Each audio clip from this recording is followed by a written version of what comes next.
What up, Cavs Nation? I'm your host, Ethan Sands, and I'm back with another episode of the Wine and Gold Talk podcast. Joining me today, you know him, you love him, but it's not who you think it is. It's the man, the myth, the legend, Jimmy Watkins, cleveland.com's columnist, and he's coming to me with all of the preparations for 4th of July.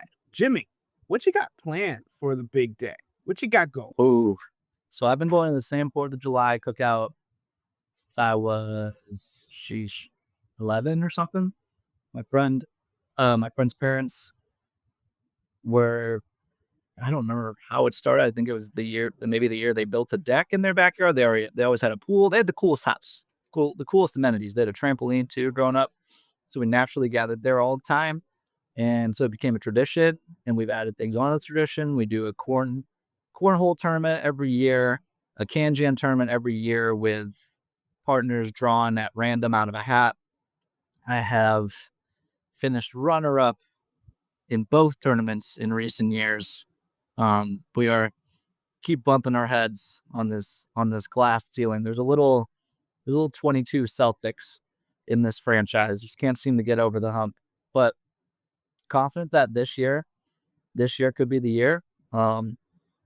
Just, manifesting that my partner's whoever they may be, having a good pregame meal tonight and maybe get a good breakfast in them tomorrow morning, because it's an important day.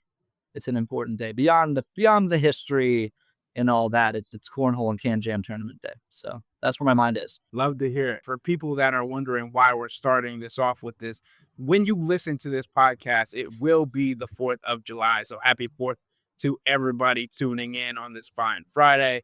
But I do want to kind of get into some of the fireworks around the NBA. And Jimmy, I know that we touched on the Larry Nance Jr. acquisition and a coming home as it is for a kid in Akron.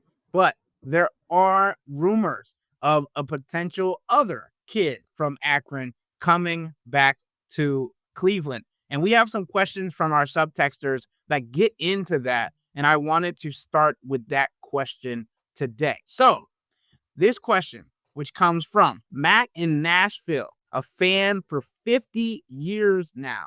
He says, happy 4th to all of you. Would you comment on the LeBron rumors? Would you ever like if he returned? Would Dan Gilbert be on board? Otherwise, I am curious if you could predict the starting 5 and rotation as of now. Let's start at the very top.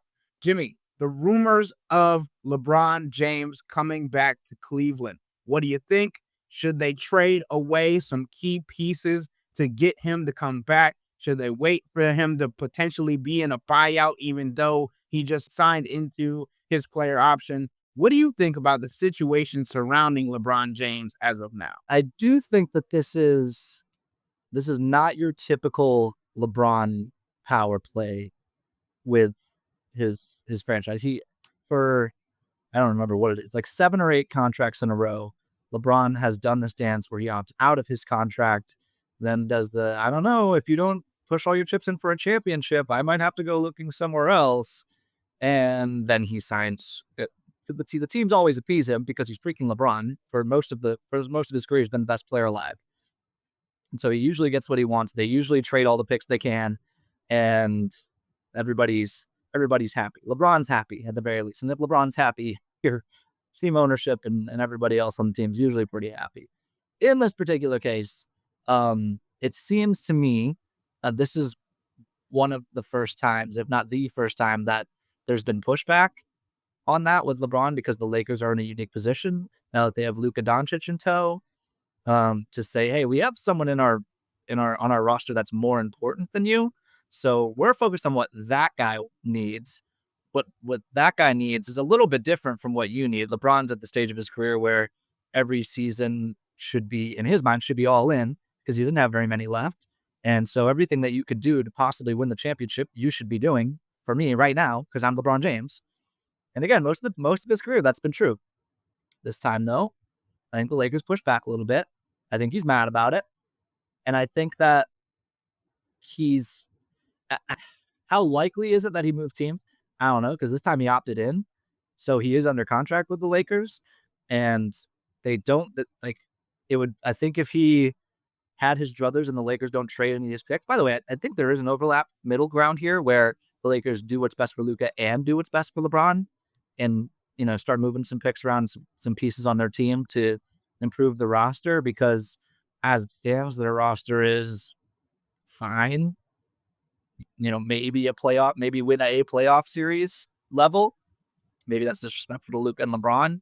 They always have a puncher's chance in any series that they're in because they have those two guys, but that needs to be upgraded to be championship caliber. Obviously, Luka wants to win championships as soon as possible too. So there's middle ground there, but it does seem like this is different. So I think we have I say all that to say, I think we got a live one here. I do think it's possible that this marriage could go south enough where LeBron tries to force a trade or the Lakers are open to moving him, something like that. Now, that being said, it's very complicated for the Cavs to make this move. They would have to shed several large salaries. I mean, unless you're doing some crazy gymnastics with, we're talking 5, 6, 7 teams, you're probably going to have to lose one of the core 4, if not multiple pieces of the core 4. My personal opinion is anything that anybody not named Donovan Mitchell or Evan Mobley is fair game in the LeBron trade, because I do think he raises your ceiling in a major way. The Cavs are uniquely positioned to load manage him in the regular season. We know they have the regular season chops. Donovan and Evan can handle that. Whatever pieces would be left on their team after the trade would be able to handle that. And there's a weird rub here that has surfaced the last couple of years that the Cavs would need to address if they were to acquire LeBron. Since they've had this new era, good team, the best team that they've had non-LeBron since, the Mark Price days, there's been this sentiment of, well, even if you wanted to come back, would the Cavs even want him? And the Cavs even started saying things publicly last year, like, we're trying to carve our own identity out without LeBron now. Of course, he's done so much for this franchise, but we want to make our own way. And to that, I would say you just need to swallow some pride and not care how not care so much about how your legacy is defined. Make sure it includes a championship. That's what I would say. And I think it's pretty clear to me that a Cavs team featuring LeBron James, Donovan Mitchell, and Evan Mobley, if it also features Darius Garland and or Jared Allen, I don't think it could feature all 5 of those guys. I haven't done all of the salary cap mechanisms on that, but I don't think you would be able to keep all 5 of those guys. And I'm not sure you'd be able to keep either of Jarrett or Darius. It's tricky. That being said, having LeBron is better than not having LeBron for the Cavs. And I think if he becomes available, they should absolutely go for it. It would be such a cool way for him to circle back his career. And there would be crazy buzz around this team. And LeBron's still an All-NBA player. You have an All-NBA wing. He would be immediately one of the best players in the East still today. LeBron is still a top 10-ish player in the league. And if particularly the way that he's it's been so impressive the way he's played with the Lakers last year. Last year when Luke came back, he was really impressive on defense. The effort he was expending on defense was really impressive because he kind of had to, because the Lakers didn't have a lot of good defensive pieces. But it's been impressive what he's been able to do statistically, but it's also been impressive the wind he still has. The endurance, his body's still holding up pretty well in some of these long, grueling regular seasons. And the Cavs will be able to mitigate the load that he has to carry in a major way. I mean, Donovan's a superstar in his prime, who frankly probably isn't trying to surrender a ton of the offensive responsibility at this point in his career. Evan Mobley is an ascendant star who the Cavs are actively trying to get more involved in the offense every season. I think it's kind of a perfect setup, and it would be emotionally, it would be hard. From a locker room perspective, it would be hard. And when LeBron shows up, because he's LeBron, because he's he's just so famous. He's been famous since like 2002, and those people. I have this theory where like you can only be so famous after the year like 2016, 17 or whatever, because society's become so secularized and no one watches the same shows or listens to the same music. It's all, direct to consumer. You can make your own playlists and stuff like that. LeBron's part of a monoculture. He's one of the few monoliths left, one of the most famous people in the world.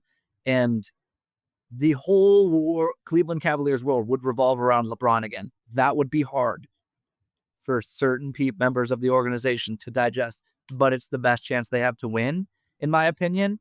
So I say go get him. And to give you some more nuance when it comes to the trade conversations that are possible for LeBron James. There are multiple different insiders that are trying to discuss what is the likelihood of LeBron James being traded back to Cleveland to win a championship, to chase the championship as one of the destinations. And obviously, the other destination that has been brought up is the New York Knicks. But obviously, with Cleveland being who brought him into the team that brought LeBron into the league, being the kid from Akron, a lot of people want to see if it is possible. So one of the options that is a little bit less constructed right now is a deal that would consist of Darius Garland, Jared Allen, and Max Strus. And of course, as you mentioned, it would have to be a 3, 4, maybe even 5-team deal. And then there's a more in-depth breakdown by Eric Pincus, and he's an NBA insider. And he went in depth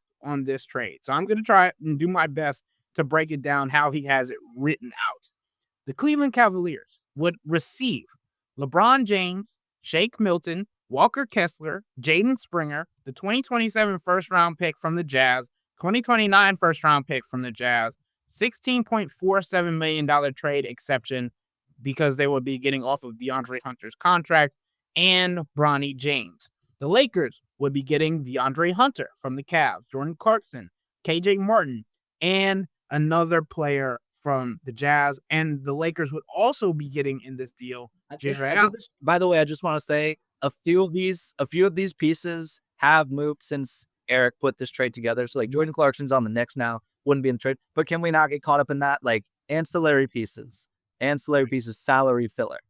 Continue. But also the other thing is, I don't know if all of these trades that have been proposed by Shams on Twitter, for formerly Twitter, have officially gone through, right? So potentially they could end up being sign-in trades or anything. Just to throw a hypothetical out there. I think Clarkson was a free agent. I think he was a free agent salary filler.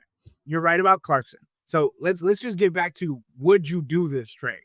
And I'm gonna keep going with getting into the Jazz now. The Jazz would give up a whole bunch, but would land Jock Landale from the Rockets and Darius Garland from the Cavs. And the Rockets would receive the 2030 LA Clippers second-round pick via the Jazz. And again, this is another player who has now been acquired, Dorian Finney-Smith from the Lakers via sign-in trade. So it's interesting to see what would be the Cavs roster at this point if they were to go through this trade, right? No Darius Garland, no Jared Allen, no DeAndre Hunter. You then have a potential starting lineup of Donovan Mitchell, Max Strus, LeBron James, Evan Mobley, and Walker Kessler, with Shake Milton, Jaden Springer, and Bronny James coming off the bench alongside other players that you still have on the roster. Jimmy, as crazy as this trade sounds and as a hypothetical as it is now, as you mentioned, with all of the different moves that have already been made, would you make this trade? Would you give up to key members of the core four to get LeBron? Absolutely. Because the core four has shown me that they have a second-round ceiling. I don't know that's going to be the case forever, but I know that LeBron is a playoff ceiling raiser. And here's the other part of this, is that if you trade for LeBron, you get him for one, 2 years, 3 if we're really stretching it. And then you know what happens at the end of that? Boom, $50 million off your cap. Now your second April problems aren't as big anymore. And it's like, as currently constructed, the Cavs are going to, I don't know what exactly, like Donovan's next extension is going to be massive. Evan Mobley's contract as it ages is going to be massive. Darius Garland's next extension, next contract, whether he signs it here or somewhere else, it's going to be huge. When Jared Allen's next contract is still affordable. It's a good contract, but it's $30 million a year instead of $20 million a year. So like the rubber is going to meet the road at some point anyways.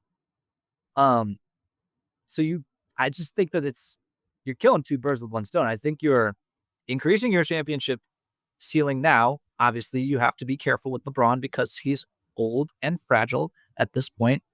He's still one of the more durable guys in the league, but he has had more minor injuries, minor plus, I guess you could say, injuries in recent years. But I do think he raises your championship ceiling, and then down the road, he gives you flexibility. So that's a really, I don't think there is another move in existence, at least not one I can think of off the top of my head, that accomplishes both of those ends for the Cavs. Increases your championship probability now and gives you some wiggle room on the back end 2-3 years from now when your roster is going to get crazy expensive anyways. Again, there's a lot of, the Cavs are a prideful organization. They're trying to create their own identity without LeBron. I respect that. I think it's a worthy cause. If he's on the market, you have to call. You have to. And I think it's interesting, right? Because we talk about whether or not this is feasible, whether or not this is an option, whether or not the Cavs are going to put their name in the hat for LeBron James if he is dissatisfied with his situation in LA. Or if he simply believes that the Lakers are not going to be able to win a championship while he's there. Because I think every player wants to go out on the mountaintop, especially a player of his caliber, someone who has been renowned as the best player of all time. You want to have the storybook ending. You don't want to go out like MJ did. You don't want to go out like Kobe did. You want to go out on top. And I think the conversation then becomes, is the Cavs in that situation the best option for him? Right. And that brings me back to the New York Knicks situation and what they would have to give up for him and all these things.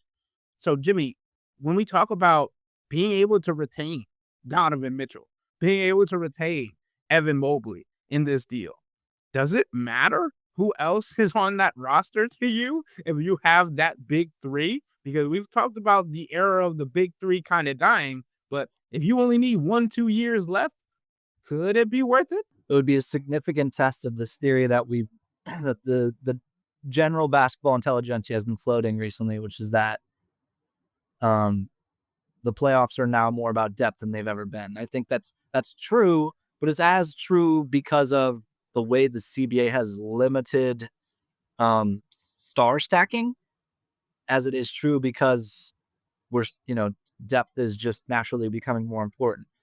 I would worry about LeBron in a long playoff run. We haven't seen him in that type of situation in a while now. I mean, the conference finals run that the Lakers made a couple of years ago where they got swept. We can count that, I guess, if you want. He held up okay throughout that run. But that would be my concern. LeBron in a long playoff run, and then who you're filling in the gaps with. I mean, whatever's left of the veteran minimum market, you have your pick. It's much like when LeBron went to Miami. You might be able to get some guys that would otherwise not be signing veteran minimums. Although at this stage of the game, that's a harder thing to do because a lot of guys have signed their deals by now. You could try to, at this point, I mean, if LeBron's on your team, you're shooting for a championship, maybe throw some picks out there and try to get some cheaper guys that you like on the back end of other. You'd have to get creative. I mean, I forget the players that you named would also be like Walker Kessler. Okay, I like that. You still do your two bigs thing. Jaden Springer is a big question mark for me. You like the guys that the Cavs as much as they'd be talking to LeBron, part of those negotiations would be, okay, what kind of other rotation players can we get in this big web of a trade? Because we do need to actually field the team here. Particularly once we talk, we're talking championship here. We're not just talking the East. Donovan Mitchell, Evan Mobley, and LeBron against the rest of what is the East right now. Yeah, I kind of don't care who else is on the team. I think they'd make it through the East, again, assuming relative health. But in the finals, I think you need a few more pieces. You need a couple 3-and-D guys. You need some playable depth, some secondary ball handler types. I mean, if you can hang on to Lonzo in a deal like this, if you can hang on to guys like Sam Merrill, I mean, those are infinitely valuable pieces on a team like this where LeBron and Donovan can create so many shots for guys. So I do kind of care who's on the team, but not enough to not do the trade. We talked a lot yesterday about the amount that Dan Gilbert is paying, and obviously we're going through the roster and how things might get reconstructed. I want to just go through the salaries of each of these key players for the 25-26 season. And Jimmy, before I looked at these numbers, I was like, oh yeah, these guys are millionaires. Dude, these prices are insane. Donovan Mitchell is set to make $46.394 million next year. The same for Evan Mobley. Darius Garland, basically 39.5. DeAndre Hunter, almost 23.5. Jared Allen, 20 million even. Max Strus, basically 16 million. Lonzo Ball, 10 million. Sam Merrill, around 8.5. Dean Wade, around 6.5. Jalen Tyson, around 3.5. Craig Porter Jr., around $2 million, right? And this is still not including the contract, the veteran minimum of Larry Nance Jr. This is not including the deal that is still yet to be made of the 14th roster player for this team. I just think it's so interesting when you talk about what this team is capable of, what this team is already going to be able to do, even though we talked about the luxury tax hit that Dan Gilbert is going to have to pay and all these things. And I'm sorry for the people who thought we were going to get to all of their questions today. We kind of got into this LeBron James black hole as we do. And I wanted to just touch on the rotation in the roster that the Cavs have currently, because you can't go away from what you already have if you don't know what you have. And obviously the grass isn't always greener. So just to get back to Matt's original question about predicting the starting five and rotation as of now for the Cleveland Cavaliers, I think we can do that when we also keep in mind what the Cavs are going to be missing to start the season, right? We have to obviously point out Darius Garland is still going to be rehabbing come training camp time. He will be doing some form of basketball activity, which means he could be doing treadmill work, he could be doing agility work, he could be doing anything but turf toe surgery, which is basically what he got for his left big toe that he injured at the end of the regular season and re-aggravated in game 2 of the Eastern Conference first round against Miami, is going to hinder him until he is fully recovered, especially with how he plays the game and all these things. That's part of the reason that the Cavs went and got Lonzo Ball, because they know that they needed a facilitator or ball handler, somebody to keep Donovan Mitchell off the ball as well. So if I had to start with my first starting lineup when it comes to the season, Lonzo Ball is my starting point guard.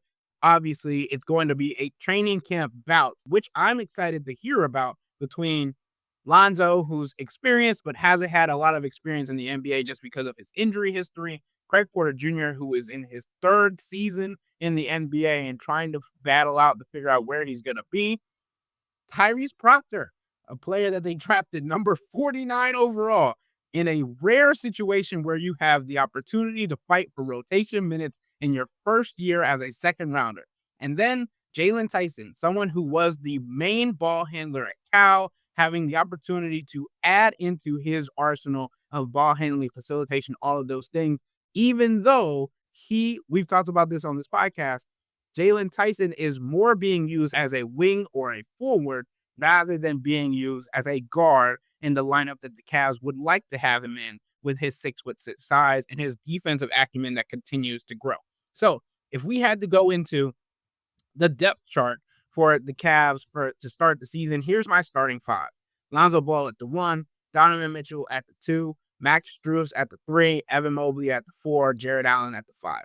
I think that's what is going to happen. Do I think DeAndre Hunter should start in this scenario? I'm going to say no, just because of what we've talked about with Chris, what we talked about on this podcast about the need for the movement and the spacing. And I also think the second unit that I talked about on yesterday's podcast is going to be extremely helpful when it comes to this roster. When you talk about a potential second unit of Donovan at the 1, Sam Merrill at the 2, Lonzo Ball switching to the 3 and guarding the best perimeter player for the opposing team, DeAndre Hunter at the 4, and Evan Mobley at the 5, keeping the pairing of Donovan and Evan. That lineup to me sounds nasty. You have the movement of Sam Merrill, you have the defense of Donovan and Lonzo. Donovan, with even though being 6'3", having the wingspan, being beefy and strong enough, being able to hang on the perimeter as well. And then obviously Evan Mobley, your defensive player of the year, managing the paint with 6'8" DeAndre Hunter as his wing help. Jimmy, tell me if I'm off, or tell me if you think that's a good start, or how you would adjust those lineups. So I'm interested in a couple things. I think you mostly have the right idea. But the backup point guard battle, that's where Tyrese Proctor and Craig Porter Jr. are going to be in direct competition for the backup point guard minutes. I think that's fascinating, particularly because, the Cavs, I want to be careful about this because I feel like 60% of second round picks drafted before like the bottom 5, their GMs go up there and say, well, this was crazy that he fell this far. We had a first round grade on him. And it's like, yeah, sure. I believe that the Tyrese Proctor, like pre-drafts, the draft boards that I trust, I was looking around, he was like high second round on a lot of those boards. So I buy it.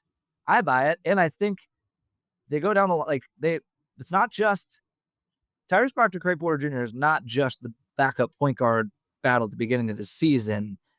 It's Lonzo Ball insurance battle.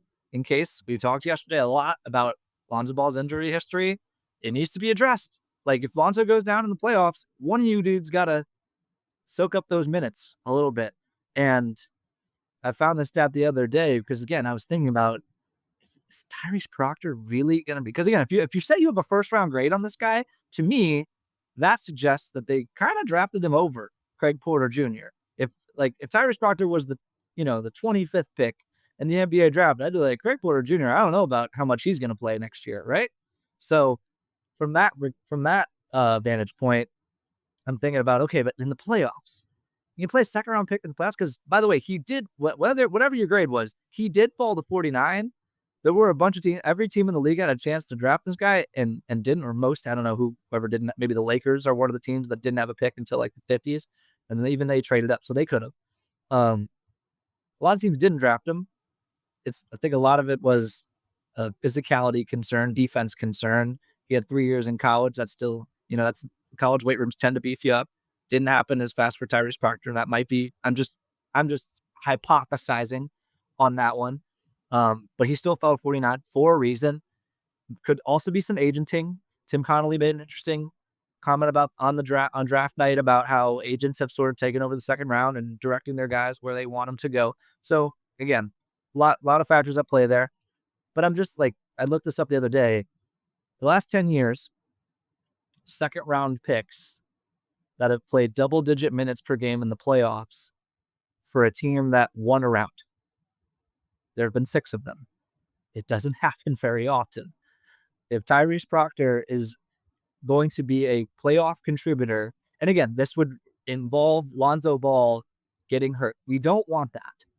This is a break glass in case of emergency situation. But he would be an outlier if he was ready for that. Clearly the Cavs think he is, if they think he's a guy who fell to 49 with a first round grade. Just saying.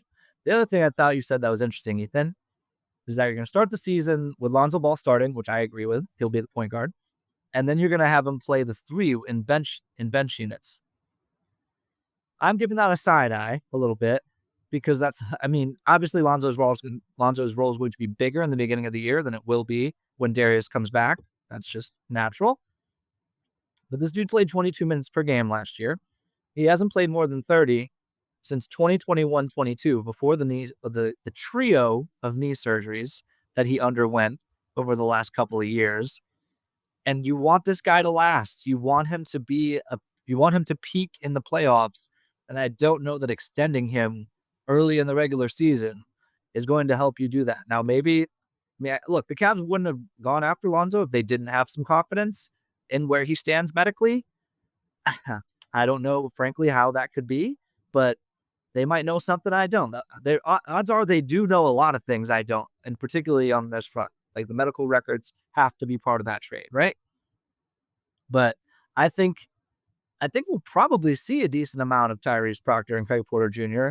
early on in the season, because I think the Cavs should and will be careful with Lonzo Ball. So those are two things that that stood out to me. If you want to talk about, like, how much does Dean Wade play versus DeAndre Hunter, we can talk about that stuff. But those are the two main things. Or, DeAndre Hunter at the 3 to make room for Dean Wade versus DeAndre Hunter at the 4, where he's probably his better position. We had that conversation for a very long time at the end of the last regular season. I'm interested in the point guard spot behind Darius because of the players involved, their youth, and in Lonzo's case, the load management plan for him. I think you make a great point, but I also think when we talk about not the minute load, because I know that's where you're going more so than the position that he's playing, but like when you talk about moving him to small forward, it's more so the defensive matchup. It's more so allowing Donovan and Sam to not feel overwhelmed in their defensive matchups as well, right? And obviously, we know that Darius and Jarrett generally play the first 4 to 6 minutes and then get taken out, and then Donovan and Evan come out at like the 8 or 9 minute mark. So obviously you can split this up. You can have Lonzo play a little bit longer. You can have him play a little bit shorter. I just think in the second unit, you still don't want, if you can, to have Donovan Mitchell being the main ball handler, because you want him to last too. I think I would probably go DeAndre at the 3, Dean Wade at the 4, because I don't want Lonzo, but we're talking minutes, it's not just minutes. Guarding someone bigger than you is hard on your body. So I think that it's a long-term play with Lonzo. In the playoffs, sure, go nuts. That's when they get there, put Lonzo on whoever. I'm about it. In frickin' November? No.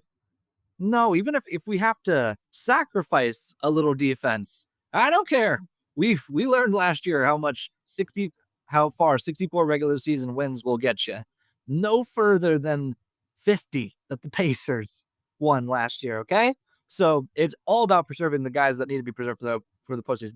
While you're doing that, will Donovan have to handle the ball a little bit more?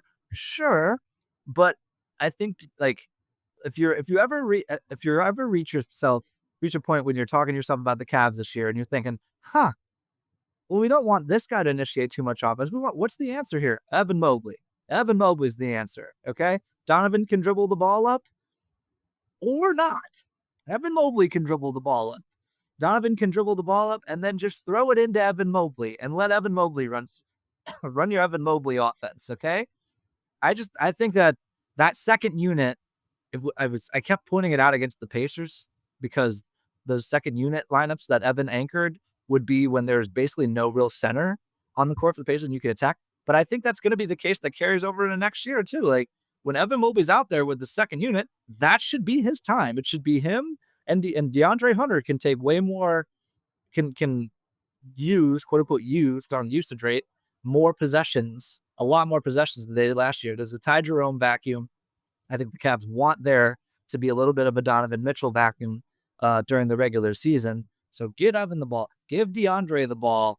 If the offense suffers a little bit as a whole, cool. I don't care. That both of those guys will be better and more comfortable for it down the road. And that's where we're thinking. We're thinking down the road. I think that's a good alternative, especially if you want to, for the beginning of the season, to give Lonzo kind of more breathing room. I think the other thing with Lonzo is this is like his first summer being fully healthy in so long, and he's going to want to play. He's going to want to get his body back. into NBA playing shape, that he's going to want to be out there. And I'm not saying that like Kenny Atkinson isn't going to be like, hey, man, like, I don't know you that well yet. We're going to reel you back until I do. But I do think there's going to be this competitive urge in Lonzo that we've seen when he's out there, that you want him to be on the floor. And Jimmy, you make a great point about injuries and wanting to get him to the playoffs because that's the most important thing. But sometimes when you got that itch, you just gotta play. Like you gotta let your guys go and see what they can handle. Sure, there might be a night where you need Lonzo to play more because there might be injuries at the beginning of the season that we can't prepare for. Obviously, that already is happening with Darius Garland, but who knows if Craig Porter Jr., if Tyrese Proctor, whatever. We're not wishing bad health on any of these guys. It's just what might be. And I think your point about Evan Mobley, I don't know if you can see me mouthing words, but as soon as you started talking, I was like, he's going to mention Evan Mobley. He's going to mention bringing the ball up. And that was the other thing that I saw the other day. And Jimmy, this is going to be the last thing I kind of touch on is we going back to the Ty Jerome section of Ty being a guy that would have these spurts and kind of turn into a black hole at points because he was so good offensively that you wouldn't see a lot of other guys touching the ball on any given possession. And there was a couple of quotes that I was trying to go back on with Kenny Atkinson and see how many times he said he was surprised of Ty Jerome's performances, how many times he thought it wasn't going to last. He was like, oh yeah, he's a projected, he's shooting way over his head or all of these things. And there was a quote that where Kenny literally was praising Ty Jerome. And he was like, hey, yeah, you're doing great, but like, how about you get off the ball and give your all-star power forward a chance to bring it up the floor, right? And not to say that Kenny Atkinson didn't believe in Ty Jerome. I don't think that's the point.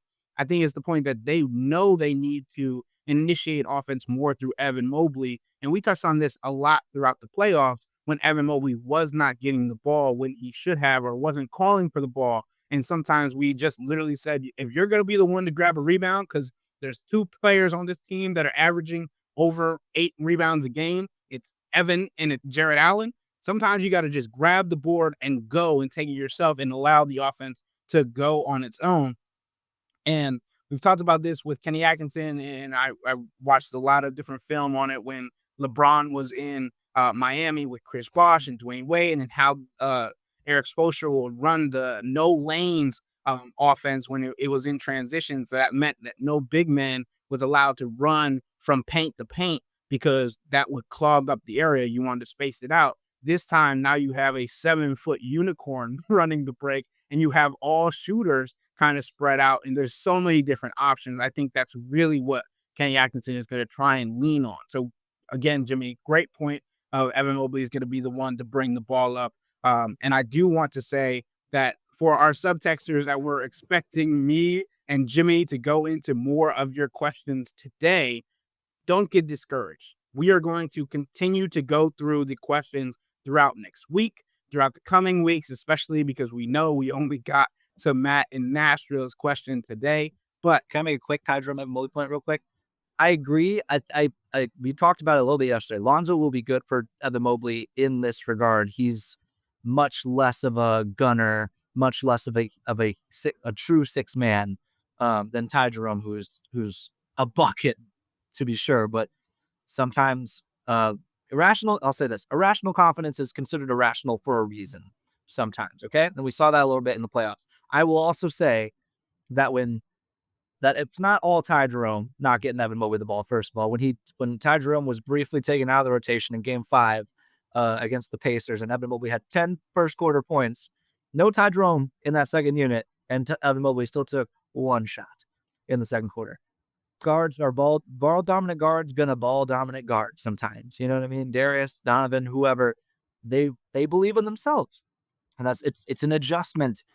This philosophical shift toward Evan Mobley on offense is going to be a multi-season project. So there's not necessarily anything inherently bad about that, except for the fact that it may have partially cost you a playoff run. That's not great, but I'm just saying it's a normal growing pain on Evan's end and on the guard's end. I will also say, Ty Jerome, black hole. Yes, he's a gunner at times. He also averaged almost 3.5 assists in under 20 minutes a game. And I looked up the list of players who did that the other day. I have too many football reference tabs open today because I was writing about the Browns. I lost my basketball reference tab, but I'm pretty sure the list was like shorter than 10 people.